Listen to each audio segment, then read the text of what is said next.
Welcome back to Nick Lenz's Comic Corner, classic known classics. This is episode number 1947 and Doubleshot number 1841. I have two DC trades here. First is a very recent kind of Batman trade, but it's an alternate series trade that's basically a continuation of the mini event that happened the start of last year. Future State. This is Future State Gotham. Yes, the very series that spun off from Future State. Yeah, it's kind of weird though. Like, we have all these Future State versions of all these characters. We might leave the same for some of them. And then, some of them did happen and got undone. Case in point, the Magistrate, who basically are main villains of this series. In the regular DC timeline, they were on for two story arcs in Jameson's Batman and basically got rid of them. As soon as basically the event of Fear State wrapped up, basically Fear State inverted, it basically prevented Future State from happening, because basically this is a different universe now.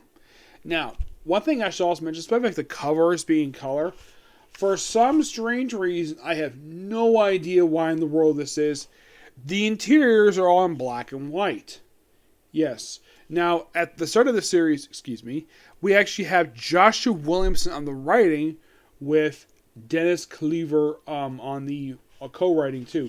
The artwork is done by two artists, Gennis Malgalanis and Nicola Kajia. Not terrible artists, actually. These are pretty good artists. As you can see, the main focus of the series is Red Hood of Future State Gotham, where basically he's given an assignment. Now, this book does contain the first 7 issues of Future State Gotham, along with Red Hood's chapters from Dark Detective, issues 2 and 4. Which those are kind of basically what we see at the start of this. Now, at the first thing you see him do is get to that bed, and he goes after the Vigilante, aka Adrian Chase. Here's the artwork per se. It's almost like this is unfinished artwork, but this is supposed to be presented in black and white. But yeah, anybody can tell just by looking at this guy, that's an Adrian Chase version of the Vigilante. Now, why in the world they don't identify him as the Vigilante, I have no idea.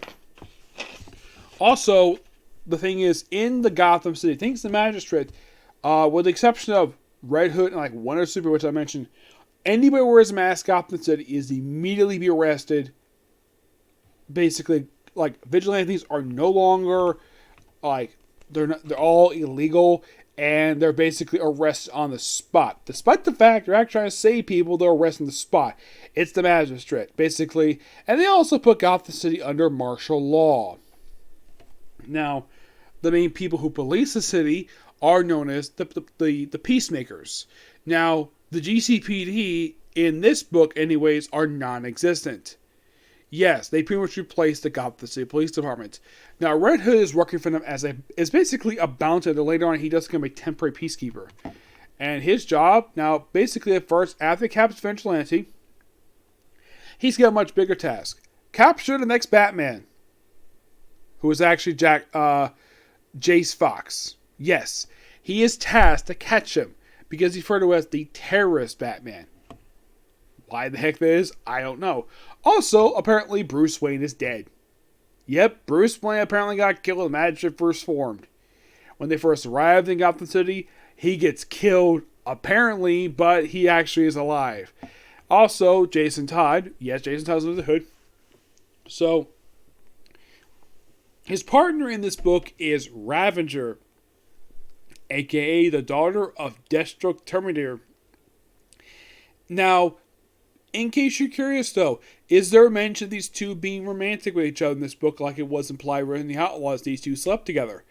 The answer is yes. There is very heavy romantic, there's very high sex between Rose Wilson and Jason Todd. And there's also a joke hey, stop coming to me for hair dye. Which I found that to be quite hilarious. I don't know if Williamson or his co-writer wrote it, because that's actually a joke on Jason Todd. Because if anybody's ever noticed, basically, in pre-Flashpoint, he had this white streak in his hair when he came back to life after he was beaten to death by the frickin' Joker back in the 80s and blown the frick up. Then he got dumped in a Lazarus pit after he got dug up his freaking grave. So he has white streak in his hair for a long time.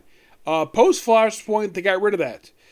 There's no explanation what happened to it, but I do like the whole hair dye joke because he probably does dye his hair to get rid of the white streak in his hair.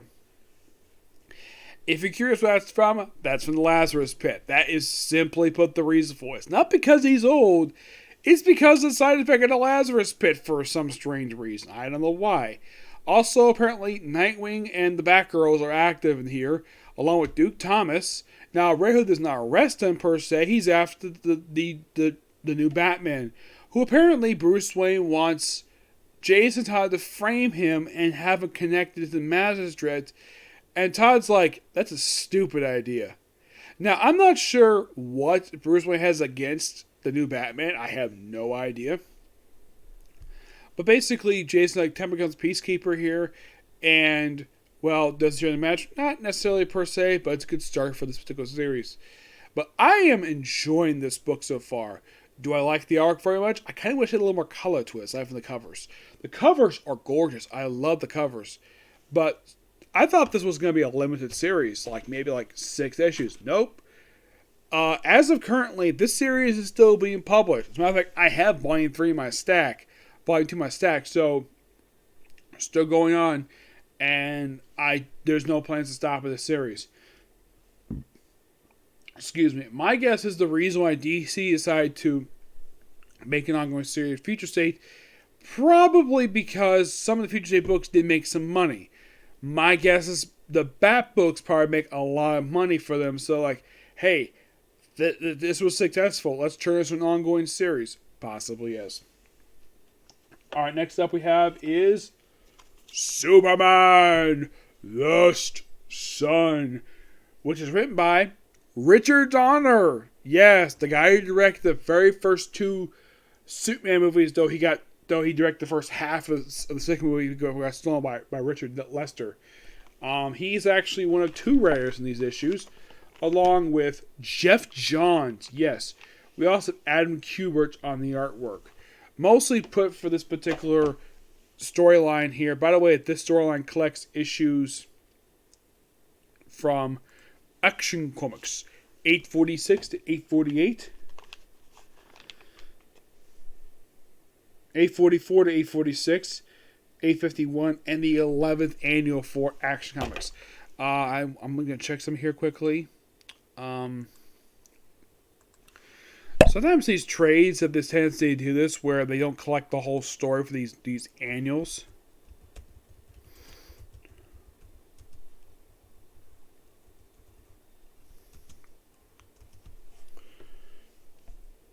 Possibly, I'm not sure. About to find out here. Yeah, it was only one story from here. Yep. The Lost Son story arc is kind of an odd thing.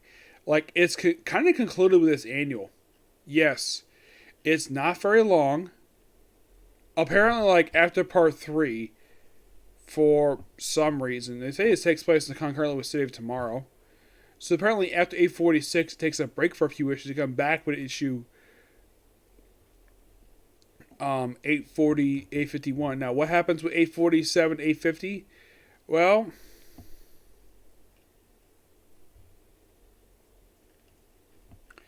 those have apparently nothing to do with this storyline. Yes, for some reason, these 4 issues have nothing to do with this storyline for reasons. 850 is actually collected in a Supergirl trade. Yes. Yep, that's where you can find 850. And you might be asking, okay, what about, I don't know, what about 847 to 849?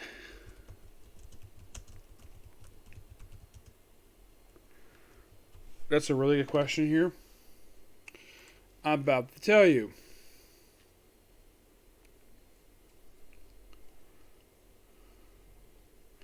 Well, you can find 847 in the Third Son Superman Third Kryptonian, and as for 848, 849, that's in Superman Redemption. That's where you can find it.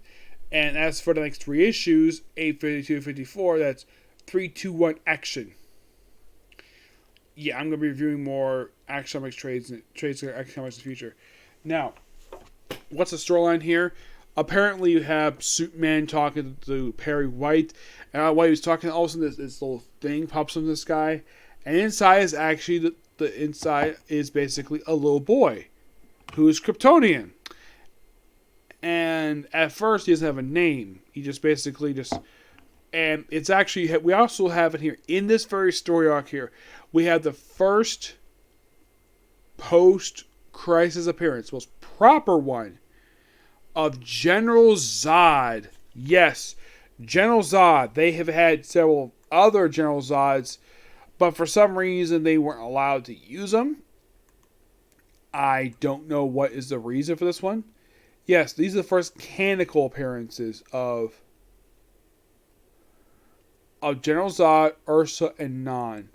Now, I thought Non was somebody a character coming from the movies, but apparently, nope. Okay, he is. Yeah. Ursa, now in both pre and post Flashpoint, she is the, let's just say she's the lover of General Zod, and they have a kid together.